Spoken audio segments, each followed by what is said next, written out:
ঢাকা শহরে উন্মুক্ত জলাশয় নেই বললেই চলে।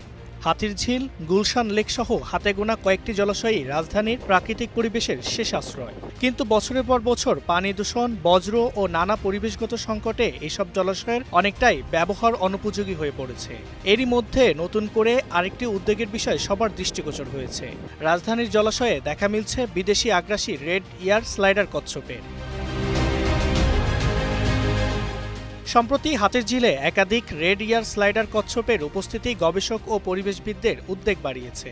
বিশেষজ্ঞদের মতে এগুলো কোনো দেশীয় প্রজাতি নয়। উত্তর আমেরিকার দক্ষিণাঞ্চল ও উত্তর মেক্সিকার আদি বাসিন্দা এই কচ্ছপ মূলত বিশ্বের বিভিন্ন দেশে পোষা প্রাণী হিসেবে বেশ জনপ্রিয়। আকর্ষণীয় রং, ছোট আকার এবং সহজে পালন করা যায় বলেই অনেকে শখ করে একে অ্যাকোয়ারিয়ামে রাখেন।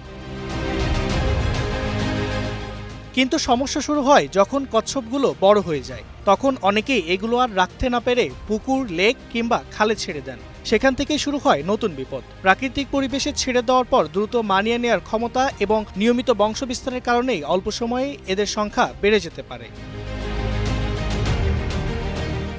রেড ইয়ার স্লাইডারকে আগ্রাসী প্রজাতি বলা হয় কারণ এটি অন্য প্রাণীকে শিকার করে নিশ্চিহ্ন করে দেয় বলে নয়, বরং স্থানীয় প্রজাতির সঙ্গে একই খাবার, একই আবাসস্থল এবং রোদ পোহানোর জায়গার জন্য প্রতিযোগিতায় নেমে পড়ে। ছোট মাছ, ব্যাঙাচি, জলজ পোকামাকড়, শামুক এবং জলজ উদ্ভিদ খেয়ে এটি ধীরে ধীরে খাদ্য শৃঙ্খলে প্রভাব ফেলে। ফলে দেশীয় কচ্ছপ ও অন্যান্য ফলজ প্রাণীর জন্য টিকে থাকা কঠিন হয়ে পড়ে। এভাবেই একসময় স্থানীয় বাস্তুতন্ত্রের স্বাভাবিক ভারসাম্য নষ্ট হওয়ার আশঙ্কা দেখা দেয়। বিশেষজ্ঞরা আরও বলছেন, রেড ইয়ার স্লাইডার স্বাভাবিকভাবেই সালমোনেলো ব্যাকটেরিয়ার বাহক হতে পারে। কচ্ছপ স্পর্শ করার পর যথাযথ পরিচ্ছন্নতা না মানলে এই ব্যাকটেরিয়া মানুষের শরীরেও সংক্রমিত হতে পারে। তাই এটি শুধু পরিবেশগত নয়, জনস্বাস্থ্যের দিক থেকেও সতর্কতার বিষয়। বাংলাদেশে এই কচ্ছপের কোনো প্রাকৃতিক আবাস নেই। তবুও অবৈধ আমদানি এবং পোষা প্রাণীর মাধ্যমে বাজারের এটি নতুনভাবে প্রবেশ করেছে বলে মনে করছে সংশ্লিষ্টরা। বড় হয়ে যাওয়ার পর যখন মালিকেরা এগুলো জলাশয়ে ছেড়ে দেন, তখনই সমস্যার শুরু। একটি বিদেশি প্রজাতি ধীরে ধীরে প্রাকৃতিক পরিবেশে স্থায়ী হওয়ার সুযোগ পেয়ে যায়।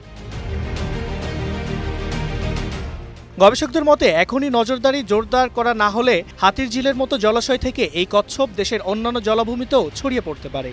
তাই অবৈধ বাণিজ্য করা, কোথায় কোথায় এদের বিস্তার ঘটেছে তা চিহ্নিত করা এবং সাধারণ মানুষের মধ্যে সচেতনতা বাড়ানো জরুরি। বিশেষ করে শখের পোষা কচ্ছপ কখনোই প্রাকৃতিক জলাশয়ে ছেড়ে না দেওয়ার আহ্বান জানিয়েছেন পরিবেশবিদরা। একসময় রাজধানীর জলাশয়গুলো দূষণের বিরুদ্ধে লড়াই করছিল। এখন সেই সংকটের সঙ্গে যোগ হয়েছে বিদেশি আগ্রাসী প্রজাতির হুমকি। পরিবেশ বিশেষজ্ঞদের মতে সময়মতো কার্যকর ব্যবস্থা না নিলে ভবিষ্যতে এই নীরব আগ্রাসনের মূল্য দিতে হতে পারে দেশের জলজ জীববৈচিত্র্যকেই। Abu Sayeed, global television, Dhaka.